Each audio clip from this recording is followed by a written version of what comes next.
ఆంధ్రప్రదేశ్ స్థానిక సంస్థల ఎన్నికలను దృష్టిలో పెట్టుకొని మంత్రి నాదెండ్ల మనోహర్ ఒక మాట చెప్పారు.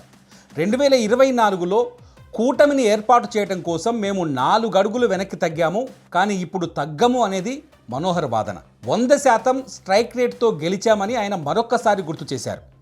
ఏదైనా రాజకీయ పార్టీ దినదిన ప్రవర్ధమానం అవ్వాలనే కోరుకుంటుంది. అయితే అదే సూత్రం అన్ని పార్టీలకు వర్తిస్తుంది. 2024 ఎన్నికల నాటి పరిస్థితులను, అప్పటి ఎన్నికల ఫలితాలను కూటమి పార్టీలు పదే పదే గుర్తు చేస్తూ ఉంటాయి. 2024 ఎన్నికల ఫలితాలను పూర్తిగా తమకే ఆపాదించుకుంటున్నాయి. అందులో జగన్మోహన్ రెడ్డి పరిపాలనా వైఫల్యం కారణం ఎంతో, కూటమి పార్టీల పట్ల ప్రజల ఆదరణ ఎంతో చెప్పటం కష్టం కాకపోయినా అంచనా వేయగలిగిన చంద్రబాబుకు ఆ ప్రస్తావన చేయటం ఇష్టం లేదు. జగన్మోహన్ రెడ్డి పరిపాలనా వైఫల్యం ఒకెత్తైతే, కూటమి పార్టీలు తమ సమిష్టి పరిపాలన ఎలా ఉండబోతుందో చెప్పారే కానీ ఎలా ఉందో ఇంకా నిరూపించుకోలేదు. కాబట్టి అంచనా వేయటం చాలా కష్టం. ఒకవేళ 2024 ఎన్నికల ఫలితాలు కూటమి పార్టీల పట్ల ఆదరణకు చిహ్నం అనుకుంటే ఎవరూ తగ్గటానికి ఇష్టపడరు. ముఖ్యంగా టీడీపీకి ఒక చరిత్ర ఉంది. కింద పడ్డా లేవగలదు, గోల్ కొట్టగలదని. 1994లో నిరూపించుకుంది, 2014లో నిరూపించుకుంది.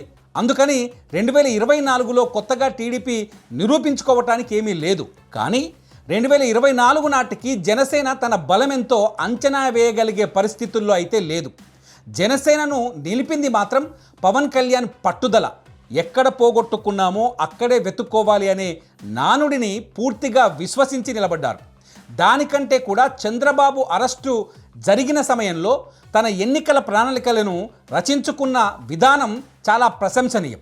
చంద్రబాబు అరెస్టు జరిగిన తర్వాత పవన్ కళ్యాణ్ స్పీడ్ ముందు ఒక రకంగా టీడీపీలో ద్వితీయ శ్రేణి నాయకత్వం కనిపించకుండా పోయింది. అది బీజేపీతో కలిసి పవన్ నడిపిన మంత్రాంగమైన, బీజేపీ నిర్ణయించిన దారిలో పవన్ నడిచారని ఎవరైనా అనుకున్నా కూటమి ఏర్పాటులో పవన్ పాత్ర తిరుగులేనిదనే గుర్తింపు మాత్రం వచ్చింది. కారణాలు వెతికితే అనేకం కనిపిస్తాయి. ముఖ్యంగా చంద్రబాబు అరెస్టుతో అచేతనమైన తెలుగుదేశం పార్టీ, ఆ పార్టీలో ఉన్న ద్వితీయ శ్రేణి నాయకత్వం. అప్పటికే లోకేష్ పార్టీలో చక్రం తిప్పుతున్నాడు, కానీ దాన్ని బహిరంగపరిచే ఉద్దేశం చంద్రబాబుకు లేదు.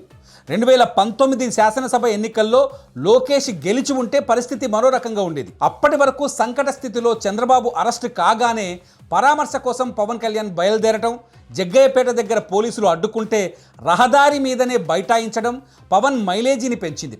చంద్రబాబును కలిసిన వెంటనే జైలు బయటే కూటమిని ప్రకటించడం పవన్ను రాజకీయాల్లో సుస్థిరపరిచింది. ఆలోచిస్తే ఎవరికీ అంతు చిక్కని విషయం ఏంటంటే, అప్పటి వరకు కనీసం శాసనసభ్యుడు కూడా కాని వ్యక్తి 40 సంవత్సరాల రాజకీయ చరిత్ర కలిగి దేశ రాజకీయాలలో గుర్తింపు ఉన్న నాయకత్వంలో ఉన్న పార్టీ మరియు కేంద్రంలో అధికారంలో ఉన్న పార్టీల మధ్య సయోధ్య గురించి ప్రకటించటం. ఒక పక్కన టీడీపీ వ్యవస్థాపకుడు నందమూరి తారక రామారావు కుమారుడు హిందూపూర్ శాసనసభ్యుడు బాలకృష్ణ, మరో పక్కన చంద్రబాబు కుమారుడు ఎన్టీఆర్ మనవడికి మధ్యలో నిలబడి పవన్ కళ్యాణ్ కూటమిని ప్రకటించడం అనేది కాకతాళీయంగా జరిగిందా, వ్యూహం ప్రకారం జరిగిందా అనేది ఎవరూ తేల్చటం లేదు. అక్కడే తెలుగుదేశంలో ద్వితీయ శ్రేణి నాయకత్వం యొక్క వైఫల్యం స్పష్టమైంది. అప్పటి వరకు పవన్ కళ్యాణ్లో ఉన్న మానవత్వం మాత్రమే వెలుగులోకి వచ్చింది. చొరవ తీసుకొని చేసిన ఆ ప్రకటనతో పవన్ కళ్యాణ్ ఆంధ్రప్రదేశ్ రాజకీయాల్లో చంద్రబాబుతో సమానమైన స్థానాన్ని పొందగలిగారు. ఆంధ్రప్రదేశ్కు ఉప ముఖ్యమంత్రులు కొత్తేమీ కాదు, కానీ పవన్ కళ్యాణ్ ఉప ముఖ్యమంత్రి అయ్యాక రాజ్యాంగమే పవన్ కళ్యాణ్ ఉప ముఖ్యమంత్రిగా లిఖించిందా అన్నంతగా మారిపోయింది. లోకేష్ను ఎవరైనా ఉప ముఖ్యమంత్రి అనగానే జనసేన అభిమానులు చెలరేగిపోతారు. విచిత్రంగా పవన్ కళ్యాణ్ వాళ్ళను కట్టడి చేయరు. ఎవరి రాజకీయ పంద వారికి ఉంటుంది. కానీ 15 సంవత్సరాలు చంద్రబాబే ముఖ్యమంత్రి అనే ఒక్క స్టేట్మెంట్తో తాను అనుకునేవన్నీ సాధించగలుగుతున్నాడు పవన్ కళ్యాణ్. అయితే చంద్రబాబు అయితేనే 15 సంవత్సరాలు ముఖ్యమంత్రిగా ఉండటానికి పవన్ కళ్యాణ్ ఒప్పుకుంటున్నారా, లేక టీడీపీ ముఖ్యమంత్రి అభ్యర్థిత్వాన్ని ఒప్పుకుంటున్నారా అనేది $1,000 మిలియన్ ప్రశ్న. అది టీడీపీ జనసేన కూటమో చంద్రబాబు పవన్ కళ్యాణ్ల పొత్తో తేలటం లేదు. ఇది రాజకీయంగా టీడీపీ తేల్చుకోకపోతే అపార్థాలు వచ్చే అవకాశం ఎక్కువగా ఉంటుంది. రేపు రాబోయే స్థానిక సంస్థల ఎన్నికల్లో మొహమాటానికి ఎవరూ తావివ్వరు. కొద్దిగా చంద్రబాబు మొహమాట పడే అవకాశమే ఉండొచ్చు. కారణం ఆయన తన అసంతృప్తిని బయటకు వెళ్ళగక్కలేడు కాబట్టి. పవన్ కళ్యాణ్ ఎప్పటికప్పుడు తనకు అసహనం వచ్చిన ప్రతి సందర్భంలోనూ ఆవేశం వెళ్ళగక్కుతూనే ఉన్నారు. ఇది ఇంట్లో పెద్దోడికి చిన్నోడికి ఉండే బంధం లాంటిది. అలా అని ఇదే ఫార్ములాను రేపు పొత్తుల్లో కనబరిస్తే టీడీపీ కార్యకర్తలు బాధపడే అవకాశం ఉంది. 2024 శాసనసభ ఎన్నికల పొత్తులో పవన్ కళ్యాణ్ సర్దుకుపోయింది బీజేపీ అడిగిన ఎక్కువ సీట్ల దగ్గర. ఇప్పుడు ఆ భారాన్ని టీడీపీ మోయవలసి రావచ్చు. టీడీపీ బలమెంతో కొంతమేర అవగాహన ఉంటుంది. జనసేన బలం అభిమానుల స్థాయిలో ఉందో కార్యకర్తల స్థాయిలోకి మారిందో అంచనా వేయటం కష్టం. బీజేపీకి ఆంధ్ర రాష్ట్రం ఎప్పుడూ బోనసే, అందుకని బీజేపీ తగ్గదు. చంద్రబాబు ప్రస్తుతం మోసేది ముళ్ళ కిరీటమే. స్థానిక సంస్థల ఎన్నికల్లో జనసేన తగ్గదు అని ముందుగానే ప్రకటించడం న్యాయంగా లేదు. మరికొన్ని సీట్లు ఆశిస్తున్నామనే చర్చలు ఎలాగో జరుగుతాయి. జనసేన తెలంగాణలో జీహెచ్ఎంసీ ఎన్నికల్లో బీజేపీని బెదిరిస్తుంది, ఏపీలో టీడీపీని బెదిరిస్తుంది. ఈ మధ్య పవన్ కళ్యాణ్ కొద్దిగా ఎక్కువగా ఆవేశపడుతున్నారని వినిపిస్తోంది. రాజకీయాల్లోకి రావటానికి నిర్ణయించుకునే ముందే తన రివాల్వర్ను సరెండర్ చేసి వచ్చాను అని ఈ మధ్య 1-2 సార్లు ఎందుకో ప్రస్తావించారు.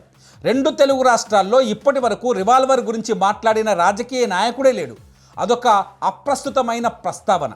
టీడీపీతో కొన్ని సమస్యలు ఉన్నమాట వాస్తవమని కూడా అప్పుడప్పుడు అంటూ ఉంటారు. పొత్తుల్లో ఎప్పుడూ సమస్యలు ఉంటాయి. పిఠాపురం సీటు పంచాయతీ టీడీపీలో ఇప్పటికీ తేలలేదు. ఒక బలమైన నాయకుడిని, స్వతంత్ర అభ్యర్థిగానైనా గెలవగలిగిన నాయకుడిని టీడీపీ పక్కన పెట్టింది. దాని ప్రభావం టీడీపీ పైన చాలా ఉంటుంది. కానీ చంద్రబాబు పొత్తులో ఉండే సమస్యల ప్రస్తావన బహిరంగంగా ఎప్పుడూ మాట్లాడదు. పవన్ కళ్యాణ్లో ఉండే అనుభవ రాహిత్యం బయటపడుతూ ఉంటుంది.